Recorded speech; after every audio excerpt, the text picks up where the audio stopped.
One thing I've always found annoying were people that lack conversational skills, even the most rudimentary social skills. They would overcompensate by basically asking a lot of questions. This would take the pressure off of them so they wouldn't have to say much and dump it all on you. The reasons I don't like questions, especially rapid fire questions, is because if somebody's not going to be around you that much or if ever again, there are some things they just don't need to know. On the other hand, if they're going to be around you on a daily basis, there are things they're going to find out without having to ask those questions. This I found quite prevalent at the Kingdom Hall. I noticed pretty quickly that, for the most part, Jehovah's Witnesses had no social skills. They couldn't hold a conversation to save their life, and I kind of figured out that was because they were preaching so much. They were talking at people, but not talking to. I think it was for this reason I was never really big on asking a lot of questions. I always got my answers through conversation. Basically, I figured everybody was like me. They don't like to answer a bunch of questions. So basically what I would do, I would converse on a subject and get my answers that way. For the most part, with Jehovah's Witnesses, you're still not getting answers because they talk in circles. They're very deceptive with what they say, and they like to deflect things off in different directions. So eventually you do have to come out and ask some questions. Never got any answers that way.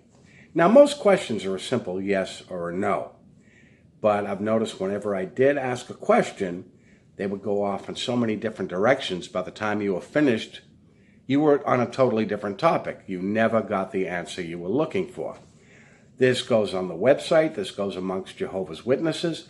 And over the years, the questions I had started multiplying more and more and more. And I didn't figure they were high caliber questions. I thought they were pretty much simple questions. A lot of times I would ask questions that would make them quite uncomfortable. Which to me, if you have the truth, why are you so afraid to answer?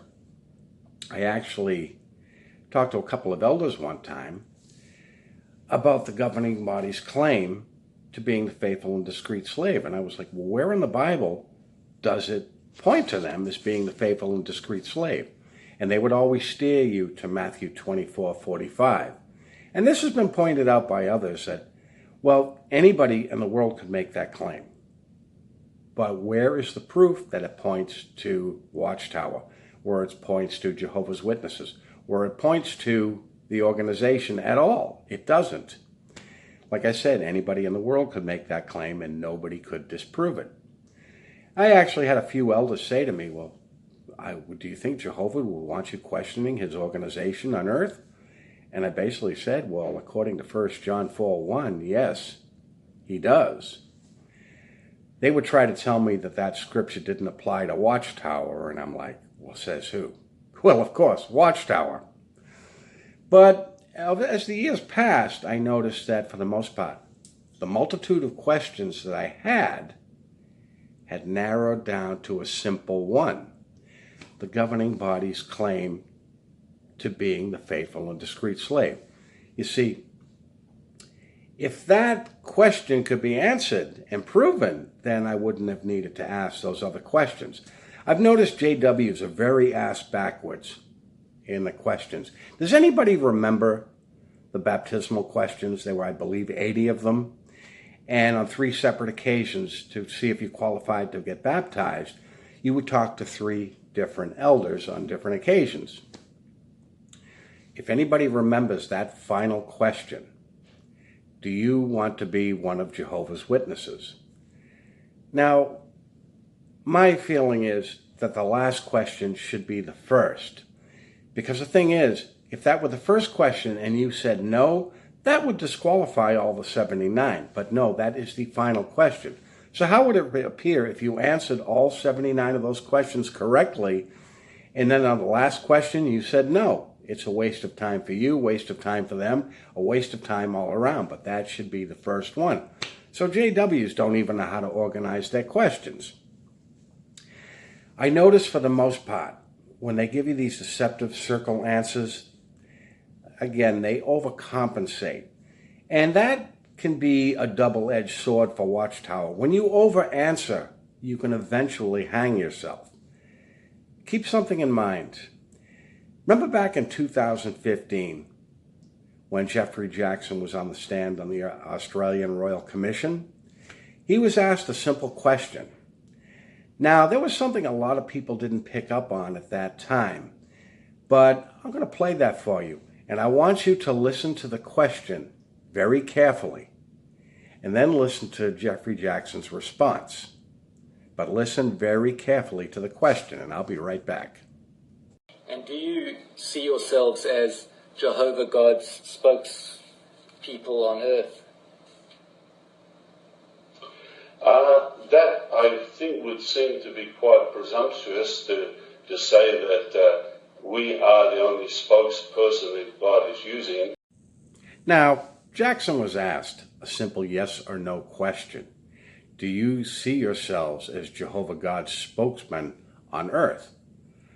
All he had to do was answer yes or a no. But he was assuming what he heard. He heard, do you see yourselves as Jehovah God's only spokesman on earth? But no, he was simply asked, do you see yourselves as Jehovah God's spokesman on earth? Yes, we do.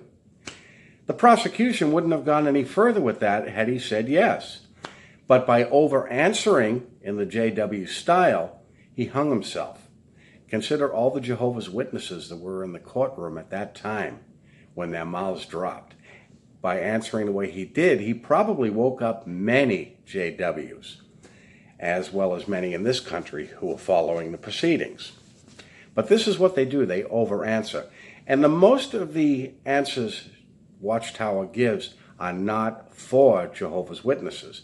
Consider some of the questions on their website, like the one, do Jehovah's Witnesses shun former members?